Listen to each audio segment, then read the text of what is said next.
This may be proof that vampires exist. During this conversation, she did smile, which revealed 2 teeth filed down to look like fangs. When was the last time you fed? I prefer a nice liver. The more well-versed guests did realize that a lot of the stuff that he was telling them took place hundreds of years earlier. One was the corpse of a child it's because he was buried using anti-vampire precautions. You know, to prevent him from rising up out of the grave. They held their victims hostage by restraining them to chairs. They would come home from work every day, slit their victims' wrists or re-slit them, drain the blood into cups, and drink the blood.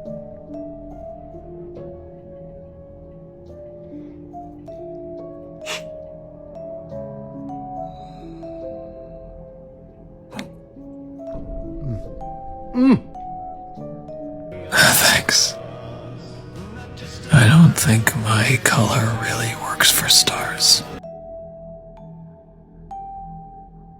Welcome back to another episode of Matrix Simulation, where we unlock the secrets, dive into the digital abyss, explore the illusions, question the realities, and discover what lies beyond the code.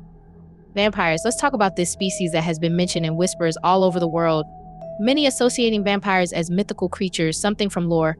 But are vampires really just myths? Let's find out. Would you believe that this guy and this guy are the same person? If you live in New Orleans, maybe you've seen him around.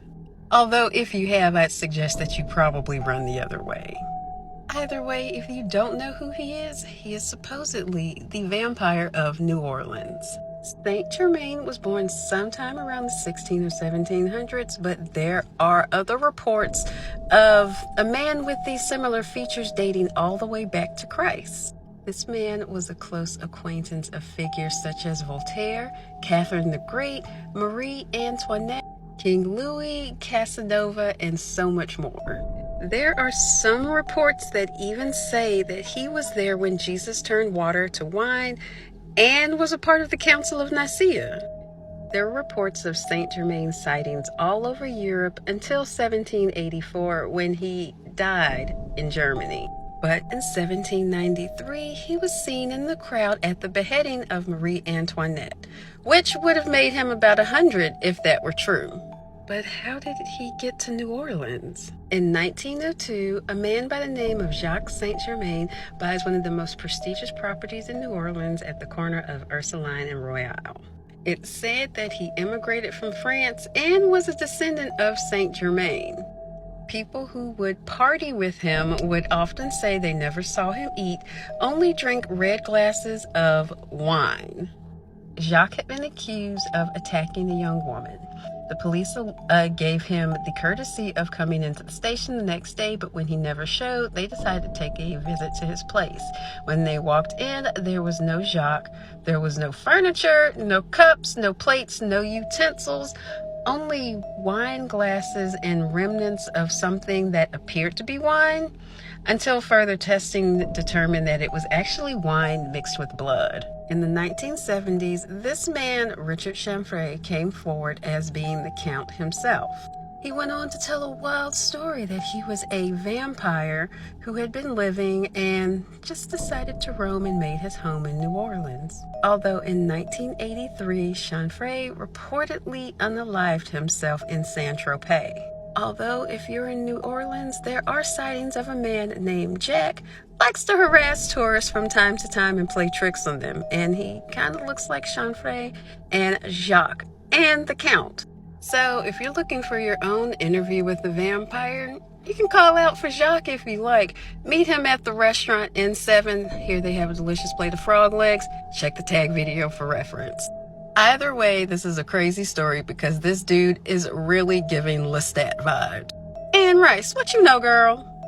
This may be proof that vampires exist. I was wandering New Orleans recently, and I heard whispers of someone named Count Saint Germain. Count Saint Germain first came into the public eye in the early 1700s. He was well recognized in the French court. Over the decades, he was seen in a lot of other European courts. He never seemed to age. Saint Germain is spotted multiple other times during the 1800s. Then a man named Major Fraser writes an entire book about his dad's encounter with Saint Germain. Same details about look and charisma and everything.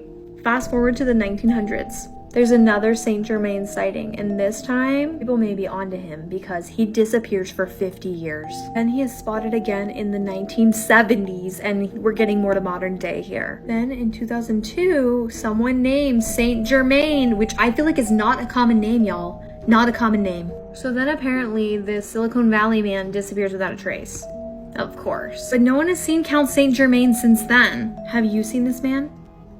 So you need some further details on those reports. Well, I got you.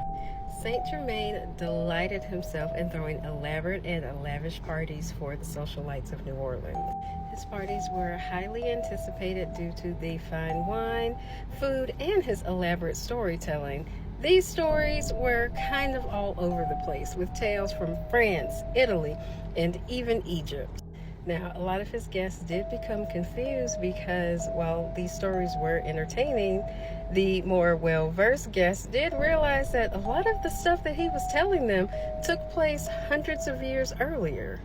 Now, in a book by P. Manly Hall, Saint Germain is recorded as saying that he even possessed the staff that Moses used to bring water from a rock, and that it was given to him by the Babylonian king Cyrus the Great. Now, the Historic Association of New Orleans does have a Saint Germain on records as owning property in the 1730s.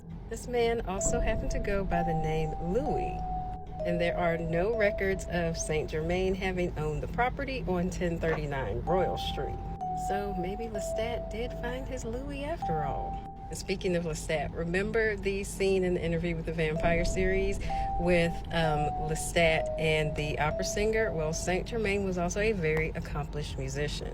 And in the book called The History of Music by Charles Burney, who is the composer of God Save the King, he even says that on April 7th that Saint Germain was in attendance of private opera rehearsals for a prince that was making a first-time visit into London.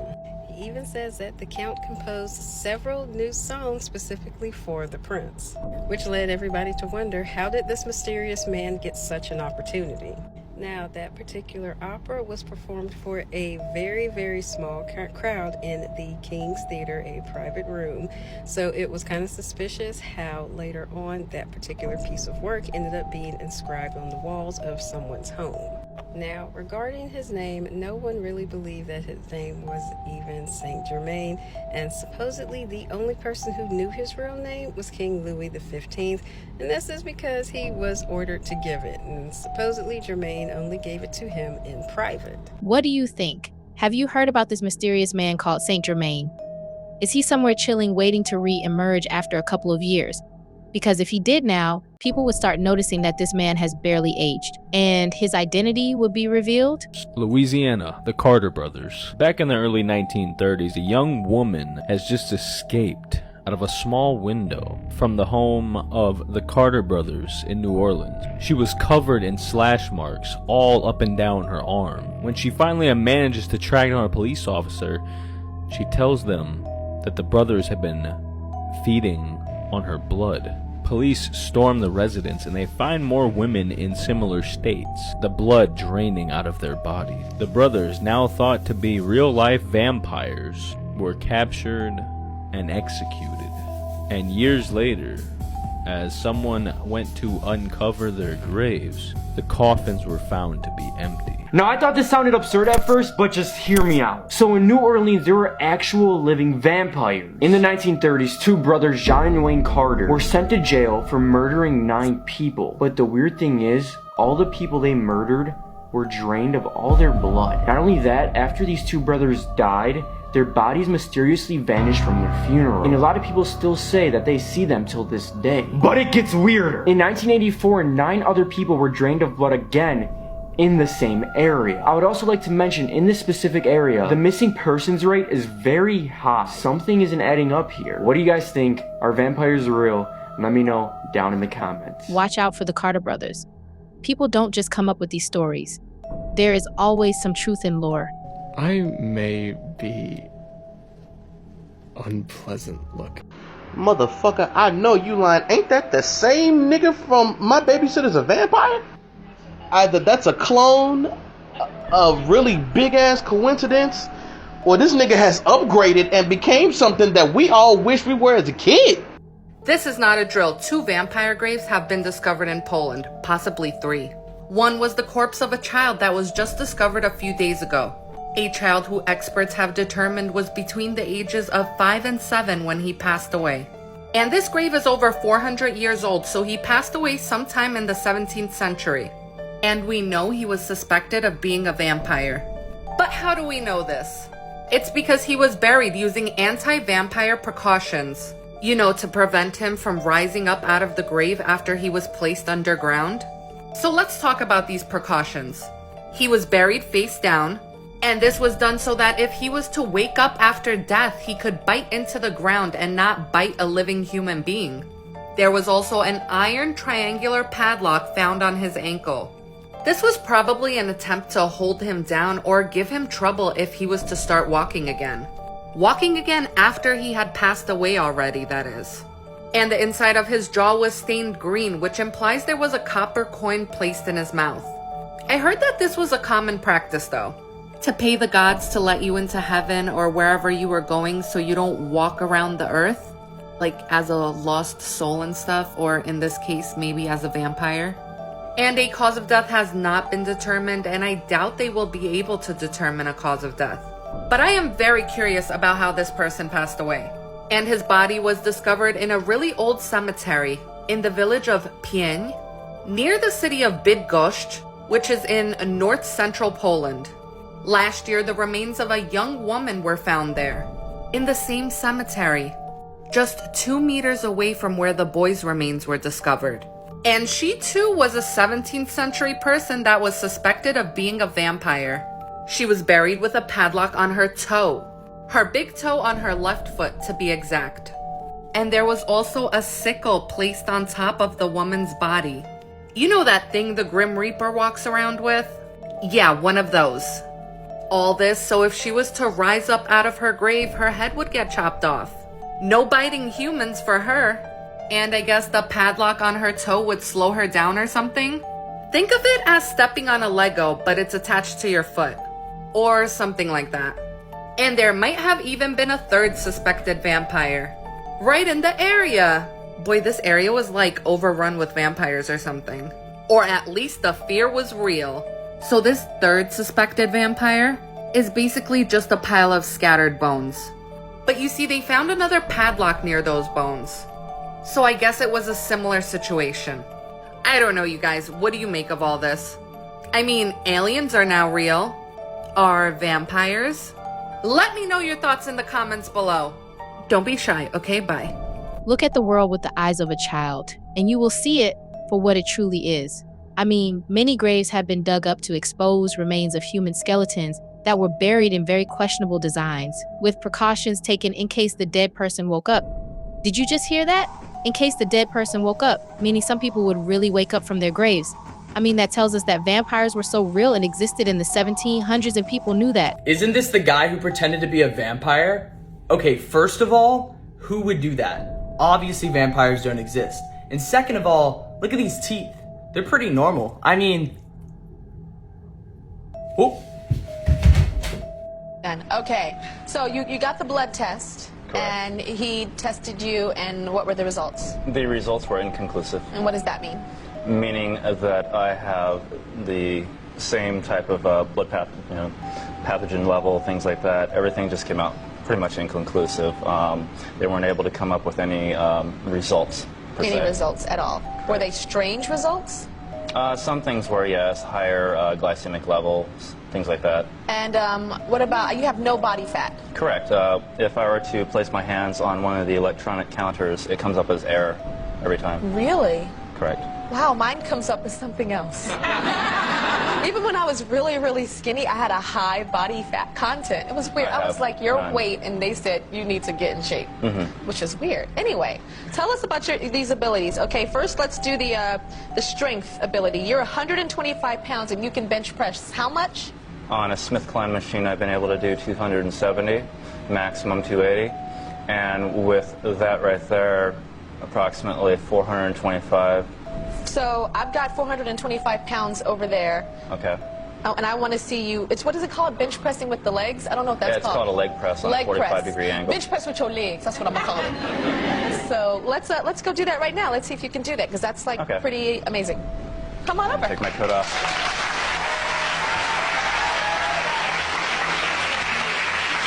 Notice he placed his coat on her seat.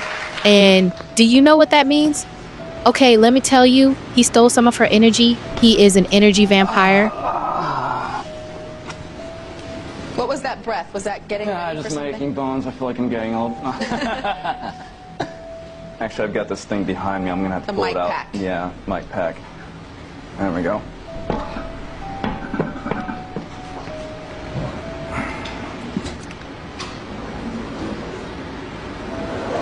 One.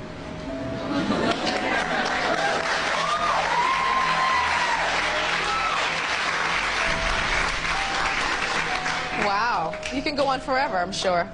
Okay, we got another test. I have one that I'm more interested in. Okay. It's the smell test. The smell test. Okay.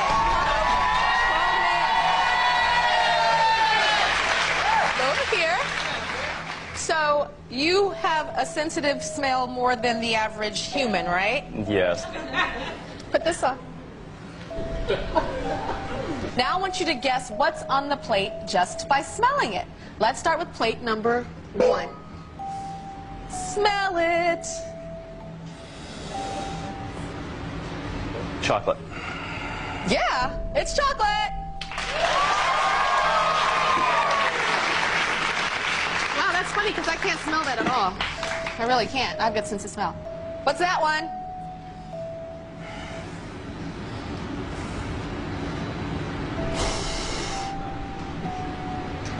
Blood. Steak. Yeah! Wow! That was, isn't that funny at all that he said blood first? He said blood. I thought he was going to say... Can you blame me? Okay, and last but not least... I don't even know what that is. I think I know.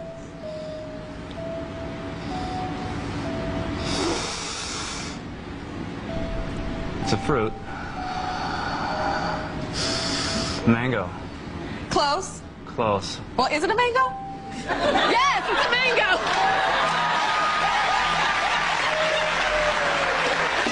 Thank you very much! Woo! Was that a mango, though?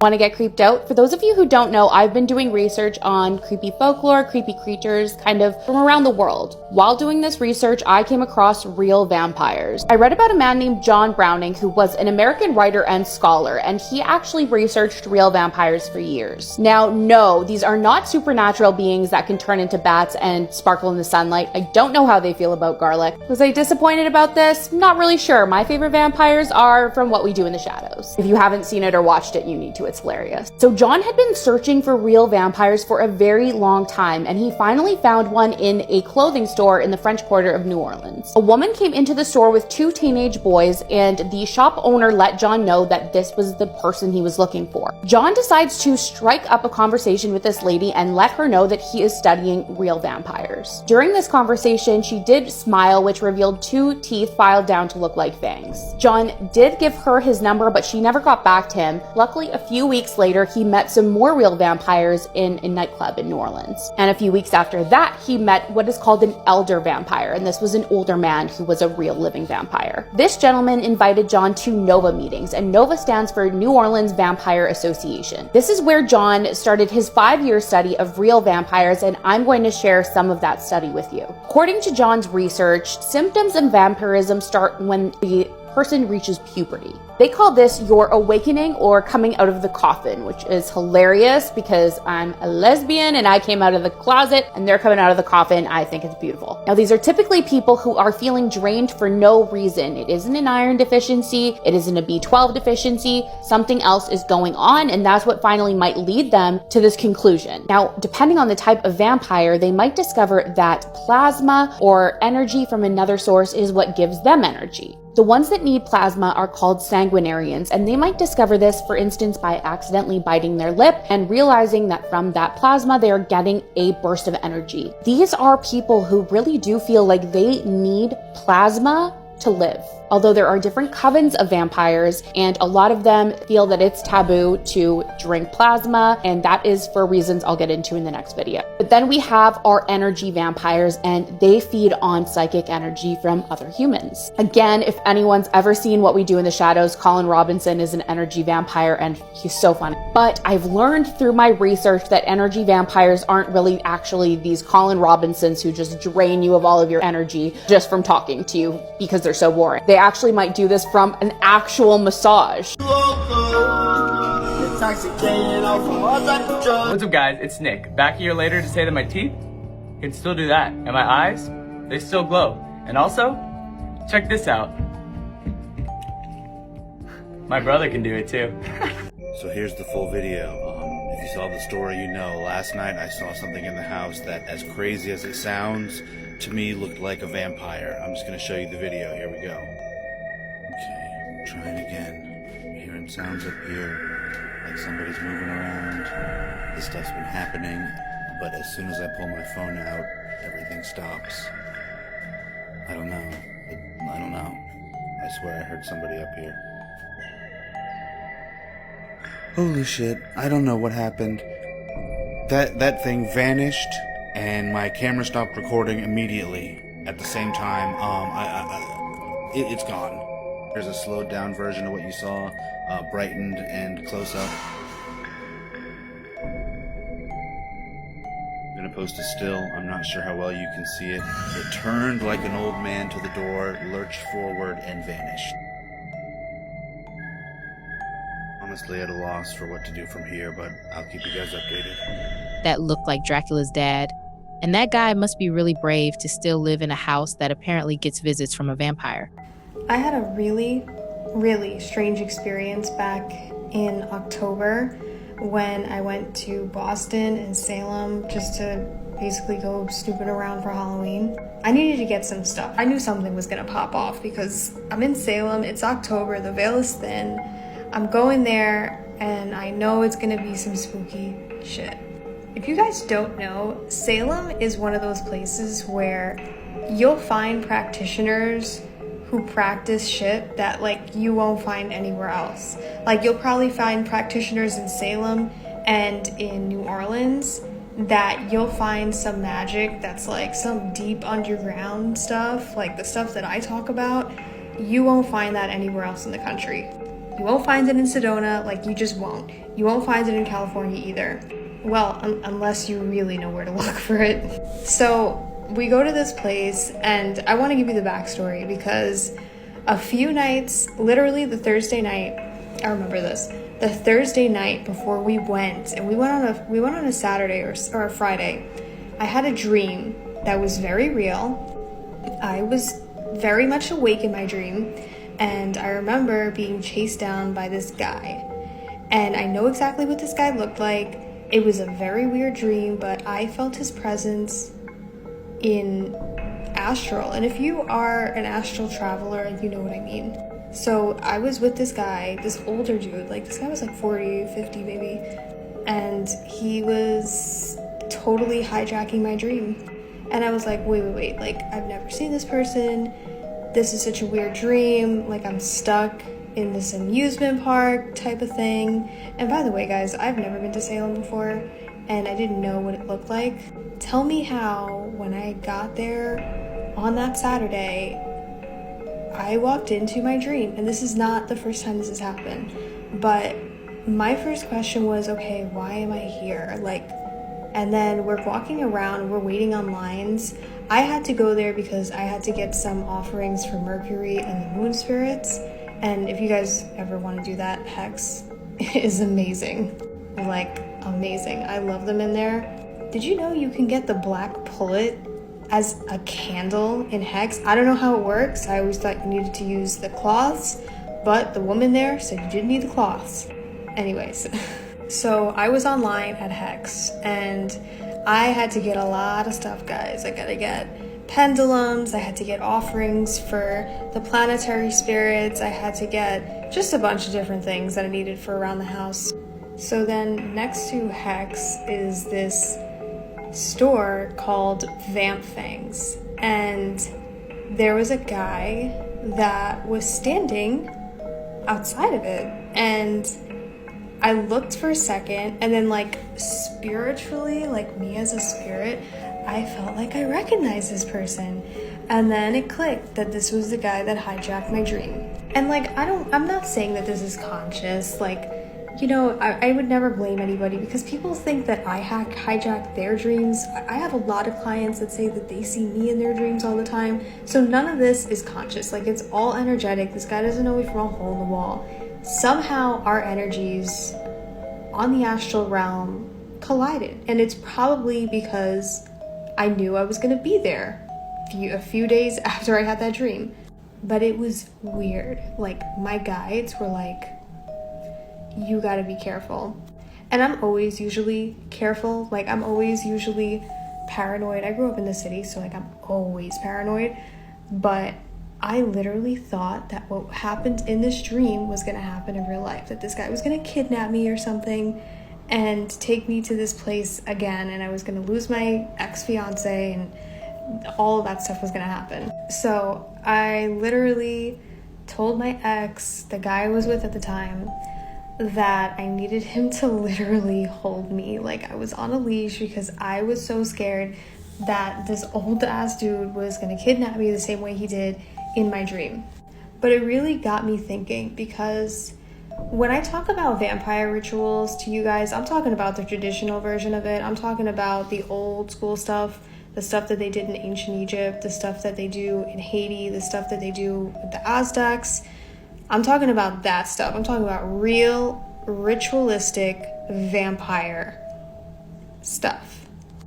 But we often don't think that people can literally absorb our energy, steal our energy, travel through astral, wake up in their bodies, wake up their spirits and travel and suck energy out of people with fear. The same way that we get sleep paralysis, people that are very spiritually advanced, whether in a good or a bad way, can leave their body during sleep or during astral, or even during while they're awake. They don't consciously even know that they're doing it, and they can mess with us and they can take our energy. And God bless this man's soul. I'm sure he doesn't know who I am from a hole in the wall. Sadly, that is what this guy did. Now, he didn't get any of my energy because I've learned throughout the years of having multiple sleep paralysis attacks, multiple attacks from many different entities that you guys don't even know exist. I know how to hold my own, guys. But there are real vampires out there that are not unalive and that are prowling the city streets just like that, and they will attack you in your sleep. Both of my friends got there and we decided to go out and walk Bourbon Street and just see what the nightlife was like. We ended up at this bar that had live music, and it was a pretty big space. I don't remember what it was called, I wish I did. But when you walk in, there's like the bar on the side, and then this is what caught my eye at first. There was this table in the back right corner that a lot of people were sitting at, and they were sitting like on top of the table and on the actual like benches of the table. Their vibe was completely different than everyone else's in the room. It was just kind of, the only way that I can describe it, it was like a still darkness. It was just kind of off. But there were these two guys in particular that caught my attention. One was this tall black guy, right, that was sitting on one of the table, very tall. And this other guy who was like a shorter white guy, you know. but they both looked very interesting. But I turned back towards the bar so that I can grab my drink and talk to my friend that was next to me. Tell me how, as soon as I turned around with my drink, he was standing there right in front of me. Like some Twilight shit. He started talking to my friend, asking where we're from, what we were doing. Now, one of my friend's boyfriends, who actually lives in New Orleans, was with us, by the way. But anyway, this vampire dude and his tall friend convinced my friends, not me, that we needed to go to this bar. I think it's one of the oldest bars that's in New Orleans, and they have this unlisted shot that you have to ask the bartender for that's not on the menu. And as we started walking, we noticed that we're getting further and further away from, you know, Touristville. And by this time, I really wish that I could explain it, but the vibes were just so weird. They were so weird. And I told my friends pretty much that it was a really creepy vibe. Like, why do we need to go all the way out somewhere else just for a shot, you know? And on top of that, their energy was just not normal. And my friend's boyfriend agreed with me. And I specifically remember like typing out a text on my phone. And as we were walking, I showed it to my friend's boyfriend. And I straight up said, I think they're vampires. And he just looked at me like with the most serious look, like, I don't know why he didn't say anything out loud. Like, I guess maybe he didn't want to seem like the crazy one. But this is where shit started to get real. So there has to be a part 3 to this because there's no way I'm going to be able to fit it. So I'm going to post it right after this one. Part 3, my New Orleans trip, vampires, let's go. We got to this bar that they wanted us to go to so bad. He ordered those special shots for everyone. Myself and my friend's boyfriend just kind of looked at each other like, I'm not drinking this shit. I don't know what's in this. So like we barely sipped it and then just kind of like chucked the rest. And after that, the shorter guy, he started holding a conversation with one of my friends, and this conversation was drawn out. Like, I'm talking about 25, 30 minutes. But the conversation was only about her. Like, her life, what she's doing. Every time she tried to ask him something about his life, he deflected it. Or it was something like 2 words, like very brief, back to you. Meanwhile, his tall friend didn't say anything to anyone the entire time. He was just sitting there off to the corner, like, just there, blank-faced. And I noticed as their conversation kept going, the more drained my friend started to get. And then I was like, A lot of times when people think about vampires, they think about blood-sucking vampires, like freaking Twilight or, you know, whatever other TV show or movie. Most of the time, and I'm not saying that it doesn't exist because I know that it does, but most of the time, these are energy vampires, and they literally suck the life out of you. And that's exactly what was happening to her. But they didn't want to hear me at that time. So after she started getting tired, all yawning and stuff, he tries to make his way over to me. And I had such a dominant energy when he came over to me because I'm like, you're not about to fuck with my energy. So I looked at him in the eyes the entire time, and every time he tried to ask me something, I reflected the question. I was like, what about you? And after about like 5 minutes, he knew that he wasn't gonna get anywhere with me. You can't play with me, I'm a witch.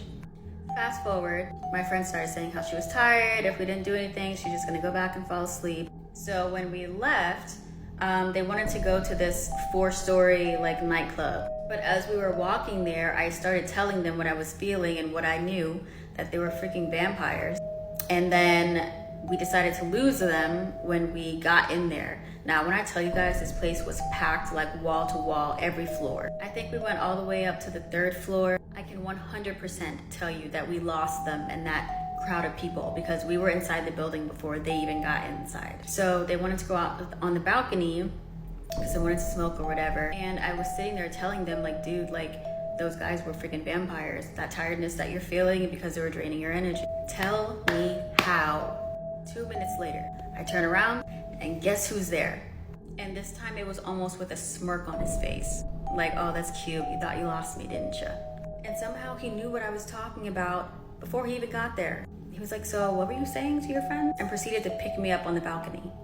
Okay, this is the final part to my vampire story. So when he put me on that balcony, y'all, I was shook. Like, and I look over to the corner where my friends were, and none of them were like looking over. I was like, how are you guys not seeing this right now? So what I did was I kind of pushed my leg down so that I would have had at least most of my body like close to the floor. Like that was the smoothest threat I had ever seen.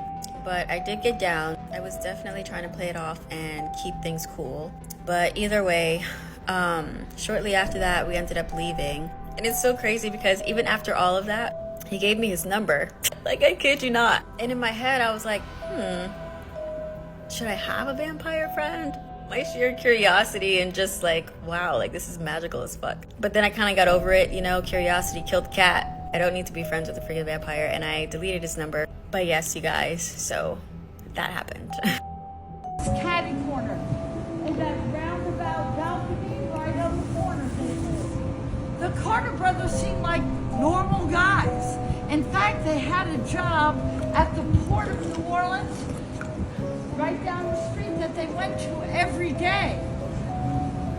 But y'all, they held their victims hostage by restraining them to chairs.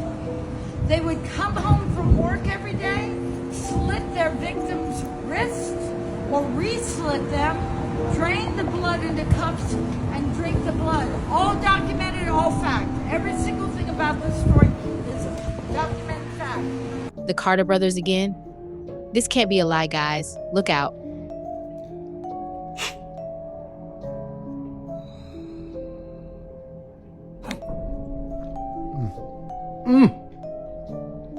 Let me explain something about fangs. This is the part of the video where everybody becomes a vampire expert, but those same people don't believe in vampires. Y'all humans are weird. Fangs are like your saliva. You don't salivate unless you smell food, you think about food, you about to eat some food. Fangs are the same way. Fangs are not meant to just pop out whenever. You know, this ain't True Blood. Like, stop with the movie shit. Stop with the movie shit, y'all. Don't stop thinking about all of that shit. When you force fangs out, it hurts, right? Because your body is not naturally opening up for the fangs to drop out. It's like if you guys were taking a shit or trying to take a shit and it's just not coming and you force that shit out, right? What happens after that? You guys will get hemorrhoids. Same thing. It's because your body wasn't naturally trying to push that shit out. Y'all need to drink more water, by the way. Drink more water. Mind your business, drink some water. It's like lifting something that is too heavy for y'all to lift. What's gonna happen? You guys will pull a muscle. You know, you'll get a hernia. Same thing with fangs. Like right now, my gums hurt. And these are kind of pushing out a little too much. That my teeth aren't supposed to pop out like that. That's too far. That's too far. What's another thing y'all were talking about in the comments? Oh, sunlight. Vampires been here way longer than humans. Okay? I don't know which one of y'all started that rumor, but that's a rumor. It was a rumor made to make y'all feel safe. Sunlight. I'm in it right now. We gotta go to the store just like y'all. You know, like stores close at a certain time. I can't be waiting until nighttime to go shopping at the supermarket. You feel me? We just like y'all. We just like y'all. We just, you know, a little stronger. You know, drink blood. I like these questions though. Keep them coming. I like these questions. Oh, I'm like, you hear me slurring? I can't even talk right. My gums hurt. But keep these questions coming, you know. Oh, just so you know, I might not make it through this series. I've been getting the true death threats. True death is the death of a vampire. I don't know why they call it that, because we're not dead. I'm not dead. I'm not dead. And that's another thing. Why y'all? Don't let Dracula fool you. Don't let Dracula fool you. Anyway. Okay. Might this dude be a vampire? Okay. I kind of feel like the more I show you, the more you guys won't believe me. But it's okay. I'm used to this now.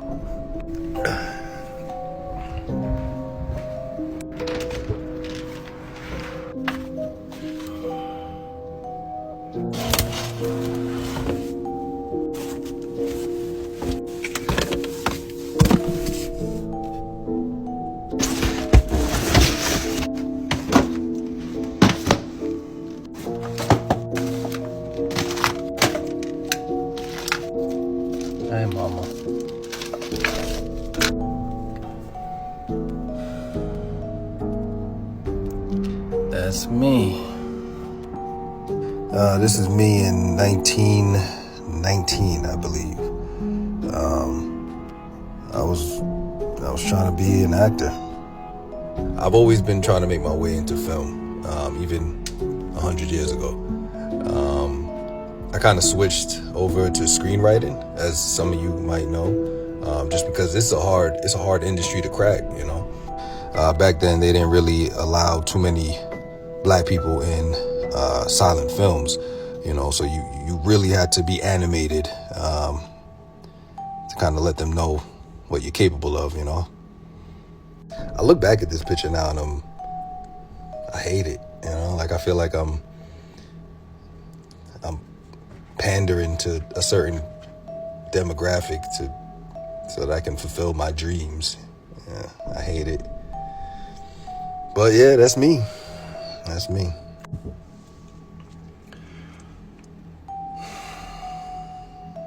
What do you think? I've always wondered if it's true what they say that things like garlic and silver keep vampires away from you. How did this come to be? How was it discovered? When Judas betrayed Jesus, his reward was 30 pieces of silver. At that moment, those pieces became a symbol of betraying God, of evil. And silver became a curse on the cursed. This is why silver is one of the vampire's only weaknesses, along with decapitation. They are not affected by holy objects or holy water or stakes through the heart. The story of why the silver affects the vampires really reminded me of the werewolf movie I covered called The Cursed, which spoke of the same silver pieces. Guys, might Caine have been a vampire? I mean, he was cursed to roam around the world and never die.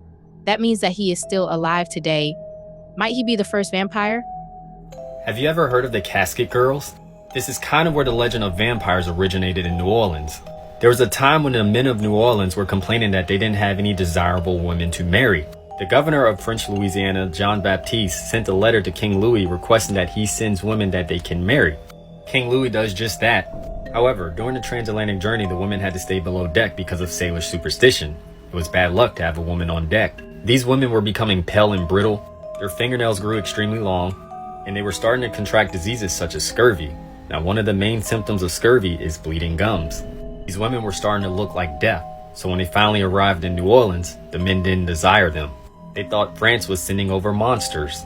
Not to mention they were carrying wooden suitcases called casquettes, which contained everything they could bring to their new home. You can kind of see why one would think that they were smuggling vampires. Now, the Ursuline nuns who established an orphanage at the convent took them in. The Casket Girls found a home in the 3rd floor of the attic. Their coffin-like wooden boxes which contained everything that they owned were stashed at the foot of their bed.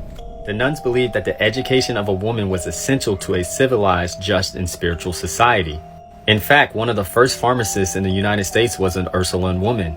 Diseases such as yellow fever swept the city. Men, women, and children were dying in the masses. Crops were also starting to fail. Whispers began that these pale vampire casket girls brought an evil with them from the old country.